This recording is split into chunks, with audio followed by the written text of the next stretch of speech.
Hello everyone and welcome back to Lucky Loads 15, where I'll be giving you my Lucky 15 predictions for tomorrow's horse racing action as per usual on the channel. Thanks to all our new subscribers recently.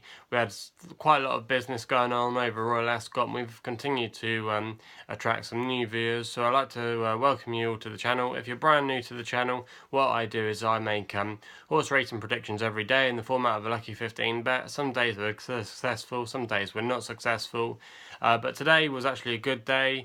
We had 3 places. We do the each way angle here on the channel sometimes, and we did each way today. We had Socialites Red, which came third for us, and a good performance at Nottingham, ran a solid race there. We also had Hamilton Dark Crystal, which was never probably going to win the race, but ran a respectable race back in third place, so that was a good selection there.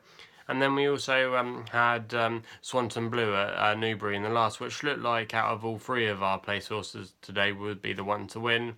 I think it was in the lead, about half a furlong left to go. We got that one at 10 to 1 last night, so that was a good price to bring us some folding money for today's run in there.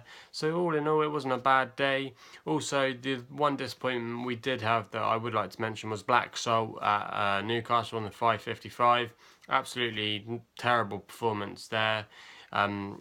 It was over 7 furlongs today, and that horse last time out won over 6 furlongs at Redcar in what was quite a interesting form race. But it was up in trip today, over 7 furlongs, and you could really tell that it didn't like it. Once it got to about the furlong marker left to go, been travelling really nicely a lot of the way through the race, but then just completely dropped away, and I thought PJ McDonald really threw in the towel quite early on that horse. I don't know if there was a problem with the horse. That could possibly be a reason why it finished poorly in the end.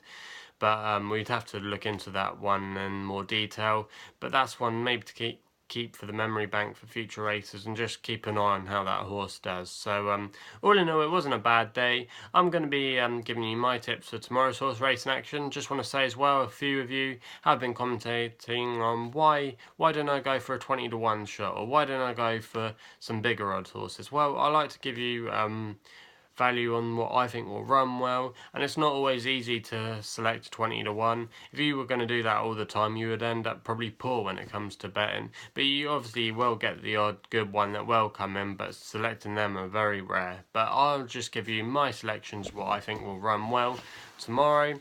And our first selection tomorrow sees us go to Doncaster, where I've gone for Kitty Boo, who's going to be more experienced compared to some of her rivals, because this race is a maiden tomorrow.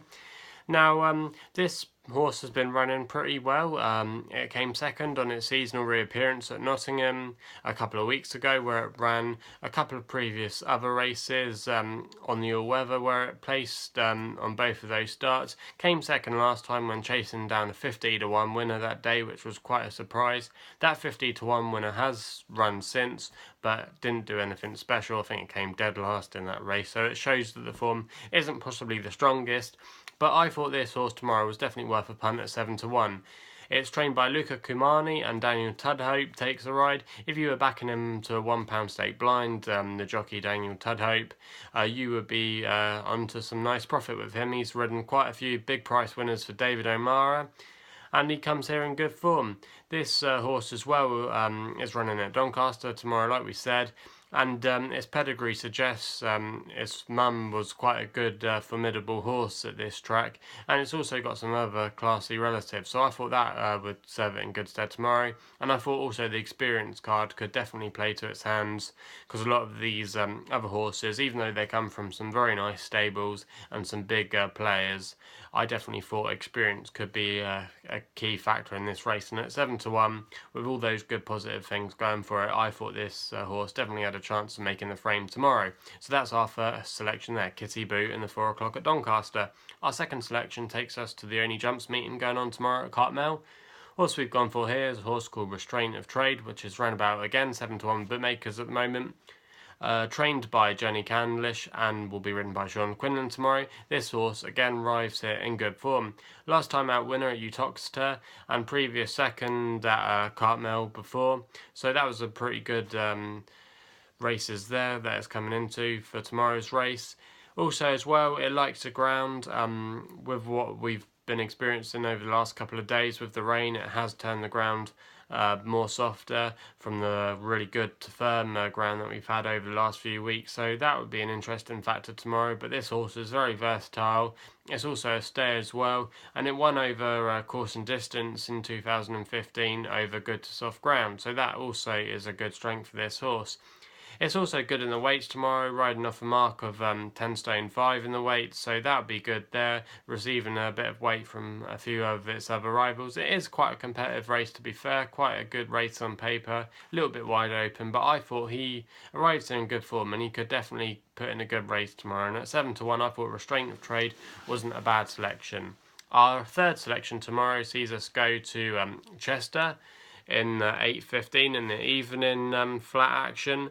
And the horse that we've backed here is the favourite at the moment, but a justified favourite, a horse called Cosmic Ray, 4 to 1 bookmakers at the moment, trained by Les Ayres, and Franny Norton takes a ride. This horse is again coming into some great form, 4 wins in its last 6 starts. Also as well, when you're looking for a bet at Chester, you always want to go on what the draw says normally. This horse has got the perfect draw from stall 1, and if he can get off to a good start, he could definitely dictate the race, and that will be a good advantage for it tomorrow. Also as well, it's pretty versatile on the ground as well.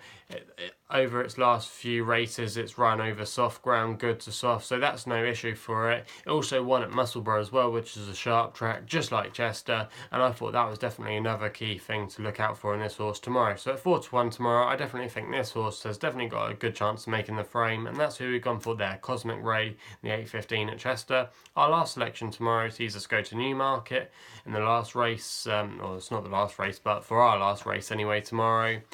It's quite a wide open contest, this one, quite a tough one to work out, but it's probably one of the best races going on tomorrow, and that's the 8:30 there, and we've selected Neyskh, which is the market favourite at the moment, but I thought this was quite an promising and improving type of horse. It's trained by William Haggis, who I really like. He's a really top trainer, William Haggis, so I tend to back a lot of his winners. And Ryan Moore takes the rider tomorrow. When it comes to Ryan personally, I'm a bit hit and miss from him.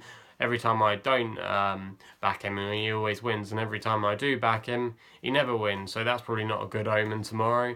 But yeah, I thought this horse was very interesting. Finished second on his seasonal reappearance over soft ground at York last time out, behind a horse that absolutely loves the ground called Master Carpenter. So that's not bad form there. Also as well, it's quite a scopy horse. It's run some good races over last year, and it will probably improve for the race that it ran last time at York a few weeks ago. Also as well, when it comes to some of its other market rivals, a few of them have a few things to prove, and I thought at the weights tomorrow as well, he wasn't bad in the weights, and he was off a fair mark of 92. So all in all, I thought Neyskh, I should say, sorry, 5 to 2 bookmakers at the moment, definitely has to make the frame tomorrow, and he's going to be our last selection, and he would probably be our nap for tomorrow out of our 4 selections, if you had to push me on what I think would be my nap tomorrow. Anyway, if you've had a good day today on horse racing, let us know in the comments box below. Please subscribe to us on our YouTube channel here. I want to be a horse racing journalist in the near future, going back to university, like I've mentioned many times, to do a degree in sports broadcasting journalism in September. So I'm really looking forward to doing that, and hopefully improving our channel, and also becoming a better presenter, and also with the technology as well. Also as well, you can follow us on Twitter at LuckyLoads15, also on Facebook as well. Not so big on Facebook, prefer Twitter for promotion, so you can follow us there. Also gamble responsibly as well, don't want you losing too much money from my tips. And yeah, we'll see you soon.